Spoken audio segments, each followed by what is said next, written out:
ल हाम्रो trout farm ढक्क है मर्निङ सट है यो चाहिँ है मर्निङमा चाहिँ यस्तो देखिन्छ है टक्क हाम्रो किचन हो यो चाहिँ यहाँ चाहिँ टक्क केटा अब एउटा ऊ बन्दैछ कि कस्तो भने खरले छाएर टक्क यो बनाउँदैछु मैले हैन आज दिउँसो यही काम हुन्छ ल हाम्रो ट्राउट फार्ममा वेलकम छ सबैजनालाई चट्टा आउनु होला हजुरहरुको वेटिङमा छौं हामी हैन टक्क यहाँ हाम्रो पोखरीबाट माछा चाहिँ अब आफ्नै हातले टक्क माछा निकालेर हजुरहरुले खान चाहिँ सक्नुहुन्छ हैन अब हाम्रो गेस्टहरु धेरै जना मान्छेहरु आउनु भएको छ यहाँ चाहिँ एकदम मन पराइराख्नु भएछ हैन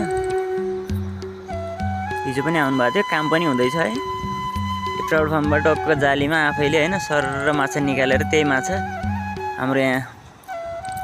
टक्क हाम्रो अमृत दाइ हुनुहुन्छ एकजना कुक दाइले बवाल बनाएर ल